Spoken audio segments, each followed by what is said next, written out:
What is up, guys? Welcome back to CageChat MMA. We're here for, of course, UFC Vegas 44 preview. Got Rob Font going up against Jose Aldo. Of course, we had a couple weeks off, or a week off, after the Ketlin Vieira win over Misha Tate. We're back with the premier organisation in mixed martial arts tonight, and they're giving us a fantastic bantamweight matchup. Last night we saw Bellator give us an equally incredible bantamweight matchup with Sergio Pettis defending his title against Kyoji Horiguchi. With that excellent spinning back fist. Obviously, Horiguchi was winning that fight, and Sergio Pettis will come back of the year nominee with that spinning back fist knockout. But tonight, we've got to see, it's the UFC's turn now to turn eyes on them. I do believe that the bantamweight division is the best division in MMA right now, and of course, going back to last night, Bellator did announce their, Bellator bantamweight Grand Prix will be in 2022, of course. And you've got, Magomedov, you've got Sergio Pettis, Horiguchi, James Gallagher, Patchy Mix, etc. It's an elite group of bantamweights. But it's the UFC's turn tonight to go, hold on a minute, the best bantamweights are over here. And, turn the clock back. We've got Jose Aldo, who's looked fantastic in the bantamweight division. Since he's come down, of course, he lost to Petian, he lost to Marlon Moraes, although the people believe he won that fight 2-1, whereas he lost the decision officially 2-1 on the night. Of course, he then went in on short notice against Petian once Henry Cejudo had relinquished that bantamweight title. Obviously, lost that via finish in the 5th round, and then since then he's come back to back-to-back wins against Marlon Vera and Pedro Munoz. Where Rob Font's coming to this with a fantastic win over Cody Garbrandt, and then a decision win over Cody Garbrandt. He has a win over Marlon Moraes stoppage, Ricky Simone, and Sergio Pettis, of course. Now bantamweight, Bellator bantamweight champion, that is. He has lost to Rafael Fiziev before that, but since that he's put on a fantastic 4-fight win streak, and he's slowly but surely made his way up those bantamweight rankings. And the win tonight would certainly put him in title contention or number 1 contendership with TJ Dillashaw as we await the Petian and Aljamain Sterling to do their business. Maybe Sandhagen has to come to the mix, albeit he's just fought for an interim title. But if TJ Dillashaw is injured, we don't know right now what his sort of calendar is and when he's going to return, because I think the winner tonight should fight Dillashaw. But if he's not fit, I'm sure Sandhagen would get into the mix. If not, maybe the winner tonight goes straight into that title shot, unless we see a trilogy maybe with Aljamain Sterling and Petian. But if Rob Font wins tonight, that's 2 former UFC champions he's beaten in a row. If you go and beat TJ Dillashaw, that's some run. Three former champions will beat Jose Aldo at 145, of course. That's some stellar run. If you go and beat a champion and, beat 4 champions in a row, that's Hall of Fame worthy sort of runs. And I do think Rob Font, he looked great against Cody Garbrandt. Maybe Cody Garbrandt, he came to this with went into that fight with a lot of injuries, etc. He'd had a poor year. Obviously, it was supposed to be moving down to 125 to fight Figueiredo, but he caught COVID, I believe. He tore his bicep. He had all sorts of problems. So he stayed at 135 while Brandon Moreno and Figueiredo went through their business. But of course, Rob Font looked great on the night. And I think he won a 50-45, if not 49-46. It wasn't too close on the scorecards, although Cody Garbrandt did show a tougher side to him, a more sort of mature side to him, whereas, previously, 2018, 2017, he probably would have got knocked out in that fight, but he showed a lot more composure to go the distance. Of course, now he's fighting Kai Kara France next week, whereas Jose Aldo looked good against Marlon Vera. Of course, Marlon Vera just defeated Frankie Edgar with a fantastic front kick to the face, but Jose Aldo, it's a sticky one, because if he wins tonight, he probably does deserve another title shot. He obviously got that title shot against Petian on the circumstances, not his form. Maybe he got that a bit too soon, but I've been thinking about it all day today. How is Jose Aldo at 135 across 5 rounds? Of course, he's been in this situation, he's main evented many events, and, he's a class of over 5 rounds, but that was at 145. How was it at 135? How does that extra 10 pounds of draining himself, dieting, cutting down to make 135, how does that, harm the battery of Jose Aldo? Because we saw it against Petian. It's quite an even fight until about the 4th round, and the Petian's, step up a notch. And Jose Aldo seemed like he was on empty. And of course, we've got to finish following that in the 5th round. And, I think a lot of people thought the finish should have come sooner than that. So how does Jose Aldo work at 135? Because Rob Font's a big guy. We know he's a legit 135, and he's coming off the back of the unanimous decision main event against Cody Garbrandt. So he's fresh, he's fit. He can do, and he'd come over that sort of adversity of, walking into a main event and also, fighting a former champion who's been very experienced in 5-round fights. So how's he going to carry into that? And how's Jose Aldo? Because there's a lot of talk about, him looking, very diminished on the scales at 135, 136. Now, of course, this is probably, we're probably thinking of the science, or maybe not the science, but obviously we've got the UFC, the Performance Institute coming in and, being minute with every single detail. So it's safe for fighters to maybe cut down. We've just seen it with Dan Hooker cutting down to 145 as a test cut. So obviously we know that Jose Aldo's done it, and there's nothing really a question of him making 135 since he's made that move down. He's always been consistent on weight, but it does play a factor just how much that extra £10 take out of him, energetic on an energy sort of level. Because I'm sure he could take a lot more damage at 145, and obviously he carries with probably a bit more power into 135, being a bigger 135. Although that's probably not going to be the case up against Robertson, because Robertson's a big guy himself. Of course. But to have a look at the tail of the tape, of course. Obviously, we've got 9-4 against up on 30 and 7. So, obviously, Jose Aldo, of course, former WEC and UFC featherweight champion. Much more experience. He's been to this environment, this ballpark, many times. Whereas Rob Font, I believe this is his second UFC main event, if not definitely third at most. But, again, he's been, sort of cutting away at the bantamweight division, whilst Jose Aldo, obviously with his name and his legacy, Hall of Fame legacy, that is, almost went straight into the top.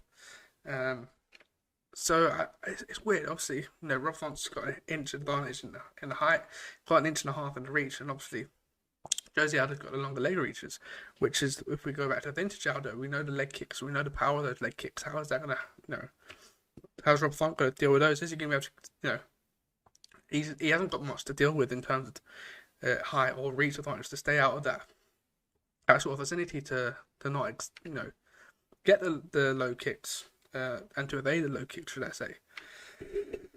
And obviously we've got the body work. We know Jose Aldo's, very good with the body work and his boxing and his, we always look back towards that Jeremy Steven knockout with his body work and how ferocious and violent that was. I'm seeing clips of that Jose Aldo at 135, of course. But I think, again, if Jose Aldo turns up, the Jose Aldo we know and love, and I think everyone loves Jose Aldo, I think he can get it done within 2 or 3. But I think if it goes into those later rounds of 4 and 5, unless he's put a pacing on Rob Font, and he's there's a couple 10-8s in there, I think Rob Font probably is more likely to get a decision. But again, we've seen Jose Aldo, grind out results. We've seen him, use that experience before. But I do think the longer the fight goes on, the more it plays into Rob Font's hands. We've seen the crispness of this boxing, not into the Petty Yans level, but it looked good against Cody Garbrandt.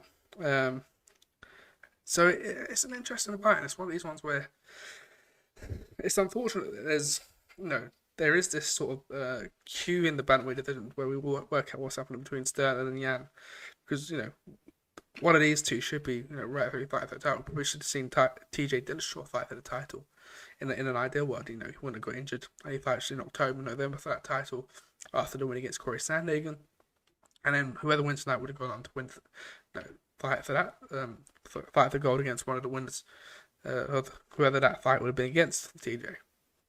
Unfortunately, the sport doesn't work out like that, does it? We don't work in ideals in the UFC, as Leon Edwards has seen. So yes, let me know your thoughts down in the comments down below. It's a cracking fight to get back with after the break. As we're going to UFC 269 next week, Charles Oliveira against Dustin Poirier. That's going to be a cracking fight. We've got Nunes Pena on that card also, and you've seen the rest of the stats card, the prelims. He's got Josh Emmett versus Danny Ige on it, for Christ's sake. It's ridiculous how good that card is. But yeah, let me know. Are you backing Rob Font, or are you going Jose Aldo? I don't think there's too many people that are vocally going against Jose Aldo, but maybe maybe inside are thinking, I don't know if Jose Aldo's going to get this one tonight, and it would be the biggest win of Rob Font's career. Let's not kid ourselves there. To get the win tonight is something that he's worked hard for, but it would be top of the mantelpiece for him. And let's move on to the co-main event. Of course, got Rafael Fiziev, of course, going up against Brad Riddell, of course, City Kickboxing alumni. Of course, Dan Hooker has been out in the States, in Vegas, doing a very good show with Oscar Willis from the Mac Life with Pub Talk. I'm a huge Dan Hooker fan. He's always coming across very well. And it looks like, I think he's going to be in the corner for Riddell tonight, as he's going to be for Kai Kara France, I believe, next week. Obviously, with him being staying in the States, he's been working with him, etc. And it can be put to good use in the corner team. And Brad Riddell, he's always in for a fun fight. The fight against Jude Over was a lot of fun. He's on a 7-fight win streak, of course, and he's undefeated since coming into the UFC. He is 10-1 overall, as is, of course, Rafael Fiziev, who's equally on a 4-fight win streak in the UFC. He did lose to Magomed Mustayev, so he's 4-1 in the UFC. That was his debut. He lost, but since then he's been on a tear-up against Alex White, Mark Diakase.